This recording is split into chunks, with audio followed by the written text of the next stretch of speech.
आज सर्वाधिक चर्चेत राहिले ते अजित पवार, कारण तब्बल 1000 कोटींच्या संपत्ती प्रकरणी अजित पवारांना मोठा दिलासा मिळालाय। पुराव्यांअभावी दिल्लीच्या हरित लवादानं त्यांच्या संपत्तीवरील टाच उठवली आहे। मात्र उपमुख्यमंत्रीपदाची शपथ घेतली आणि त्यानंतर दादांना क्लीन चिट मिळाल्यामुळे विरोधकांनी अजित पवारांना धारेवर धरलंय। पाहूया एक रिपोर्ट।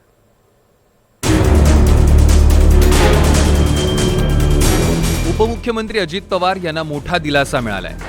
विशेष म्हणजे उपमुख्यमंत्री पदाची शपथ घेतल्यानंतर त्यांना आयकर विभागाकडून गुड न्यूज मिळाली आहे। आयकर विभागानं अजित पवारांची जप्त केलेली संपत्ती रिलीज केली असून दिल्लीतील लवादाने याबाबतचे आदेश जारी केले। अजित पवारांचे पुत्र पार्थ पवार आणि पत्नी सुनेत्रा पवार यांची संपत्ती इन्कम टॅक्स विभागानं सीज केली होती। आता न्यायालयाच्या आदेशानुसार ती संपत्ती मुक्त करण्यात आली असून लवकरच अजित पवार यांच्या कुटुंबियांकडे सुपूर्द केली जाईल। 7 ऑक्टोबर 2021 मध्ये अजित पवारांच्या विविध मालमत्तेवर आयकर विभागानं छापा टाकून संपत्ती जप्त केली होती। या संपत्तीमध्ये नरिमन पॉइंट येथील निर्मल टॉवरमधील व्यावसायिक मालमत्ता, पुण्यात बारामती आणि अन्य भागातील जमिनी, कोल्हापूरमधील मालमत्ता, गोदामं आणि इतर स्थावर मालमत्तांचा समावेश होता। 7 नोव्हेंबर 2021 या दिवशी इन्कम टॅक्स डिपार्टमेंटनी अजित पवार आणि त्यांच्या कुटुंबियांची संपत्ती आपल्या ताब्यात घेतली। तेव्हा त्याचं बाजार मूल्य होतं 1000 कोटी रुपये। म्हणजे नरिमन पॉइंट इथं गुरु कमोडिटी या कंपनीचं जे कार्यालय आहे तिथे 40,000 रुपये ते 1 लाख रुपये स्क्वेअर फीट या भावानं असलेल्या जागेचं तेव्हाचं मूल्य होतं 400 कोटी रुपये। अजित पवार यांची पुणे आणि बारामती परिसरामध्ये शेतजमीन आहे, त्याचं मूल्य होतं जवळपास 300 कोटी रुपये। अजित पवार यांनी वेगवेगळ्या ठिकाणी गोदामं करण्यासाठी काही जागा घेतलेली होती, त्याचंही मूल्य होतं जवळपास 300 कोटी रुपये। आणि आणखीन काही अशा गोष्टी मिळून अजित पवार यांच्या संपत्तीचं तेव्हाचं मूल्य 1000 कोटी रुपये होतं। ही सगळी संपत्ती ही अजित पवार यांच्या ज्ञात असलेल्या स्रोतापेक्षा अधिकच्या पैशानं घेतलेली आहे आणि ते सगळं गणित जुळत नाही असं इन्कम टॅक्स विभागाचं म्हणणं होतं। दरम्यान अजित पवारांची संपत्ती मुक्त झाल्यानंतर विरोधकांनी जोरदार निशाणा साधलाय।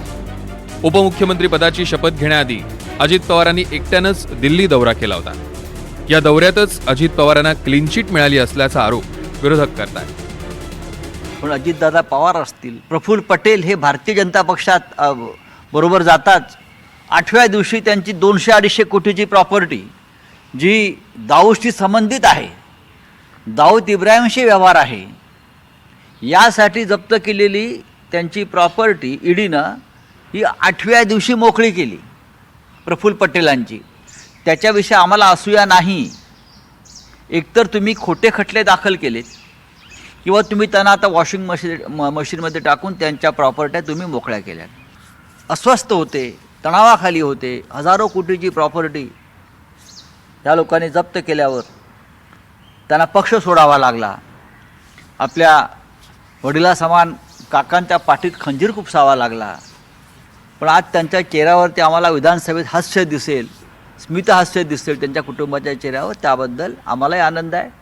पण या देशभरामध्ये अशा प्रकारच्या केलेल्या कारवायातून जी संपत्ती जप्त केलेली आहे ईडीने, तीसुद्धा संपत्ती काळजीपूर्वक अभ्यास करून मोकळी करावी असं माझं ईडीला आहे। त्यासाठी त्यांना भाजपमध्ये प्रवेश करायला भाग पाडू नका। मला वाटतं आता ज्या पद्धतीचं पाशवी बहुमत त्यांना मिळालेलं आहे, ते कसं मिळालं ती गोष्ट वेगळी। त्या पद्धतीने ह्या बोलण्याला आता काही अर्थच राहिलेला नाही। 1000 कोटी 2000 कोटी केसेस मागे घेणं, केसेस बंद करून टाकणं, हे आता काय या सरकारला नवीन आणि तुम्हाला आणि मला पण नवीन राहिलेलं नाही। हे येतं निघून जातं, उद्या कोण अजित पवारांविषयी चर्चाही करणार नाही।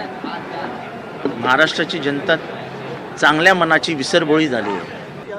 आरोप करणारे आणि क्लीन चिट देणारे एकाच घरात आहेत, त्यामुळे त्यांच्या घरात प्रवेश झाला की ते स्वच्छ होऊन बाहेर पडतो।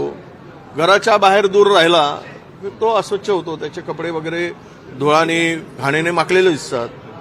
पण घरात गेल्यानंतर ते कारण स्वच्छतेचं घर आहे, ते सर्व व्यवस्था त्या घरामध्ये आहे। आरोप करायची व्यवस्था आहे आणि आरोपातून मुक्त करायची पण व्यवस्था आहे। त्यामुळे यात काही फार नवल वाटण्यासारखं काही नाही, हे होणारच। विरोधकांच्या या आरोपांना अजितदादांनी प्रत्युत्तर दिलंय। मी भ्रष्टाचारी असतो तर माझ्यासोबत कुणीच काम केलं नसतं असा निर्वाळा खुद्द अजितदादांनीच दिलाय। सगळ्यांना याला काही अर्थ नाही। इतके वर्ष आम्ही त्यांच्याबरोबर होतो त्यावेळेस आता कुठलाही कोर्टाचा निकाल काही एका दिवसाला लागत नाही. वेगवेगळ्या पद्धतीनं चौकशी होते. चौकशी घेतल्यानंतर त्याच्याबद्दलचं तुम्हाला अपील वगैरे करण्याचा अधिकार असतो. या प्रोसेस बरेच दिवस त्या ठिकाणी चाललेल्या होत्या. आम्ही आमची भूमिका मांडली. आता ह्यांच्याबरोबर मी असेल तर अजित पवार चांगला, यांच्याबरोबर पण मी कुणाबरोबर उपमुख्यमंत्री म्हणून काम केलं नाही. मी जर अतिशय दोषी असतो, भ्रष्टाचारी असतो तर कपाकीच्यांनी माझ्याबरोबर कामच केलं नसतं, मला ही पदच मिळाली नसती. आज हा निवळ तो यावेळेसचा राजकीय म्हणजे राजकीय भूमिकेतनं मला अडचणीत आणण्याचा प्रयत्न त्या ठिकाणी झाला. मला माझं मन सांगत होतं की आपण आपली भूमिका जिथं न्याय मागायचा आहे तिथं आपण न्याय मागू शकतो. ऑक्टोबर 2021 मध्ये अजित पवार आणि त्यांच्या कुटुंबियांशी संबंधित अंदाजे 1000 कोटींची मालमत्ता जप्त केली. आयकर विभागानं बेहिशोबी संपत्ती आणि कर चुकवेगिरीच्या आरोपांवरून कारवाई केली होती. मात्र आता दिल्लीतील आयकर लवादानं मालमत्तेची जप्ती बेकायदेशीर ठरवली आणि ती परत करण्याचे आदेश दिले.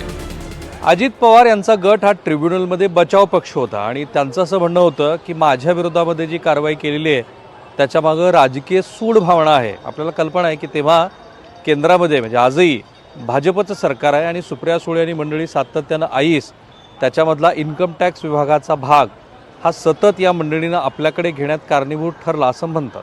हाच मुद्दा अजित पवार यांनी ट्रिब्युनलमध्ये म्हटला. दुसरं अजित पवार यांच्या वतीनं सांगितलं गेलं की माझ्या ह्या संपत्तीचा स्रोत हा ज्ञात आहे आणि मी ह्याबद्दलचा कर हा सरकारला भरलेला आहे. दुसरीकडे न्यायालयाने असं म्हटलं लवादानी की जेव्हा ही कारवाई झाली तेव्हा पुरेशी नोटीस आणि योग्य ती प्रक्रिया इन्कम टॅक्स डिपार्टमेंटनी फॉलो केली नाही आणि सर्वात महत्त्वाचं जेव्हा अजित पवार यांच्या विरोधामध्ये ही कारवाई झाली त्यानंतर पुढची प्रक्रिया करण्यामध्ये दिरंगाई झाली. आपल्याला अंदाज आहे की ही दिरंगाई कशामुळे झाली असेल. पुराव्यांअभावी अजित पवारांची संपत्ती मुक्त करण्यात आली. मात्र या क्लीन चिट नंतर पुन्हा एकदा वॉशिंग मशीनचा मुद्दा चर्चेत आलाय. राहुल कुलकर्णी, NDTV मराठी.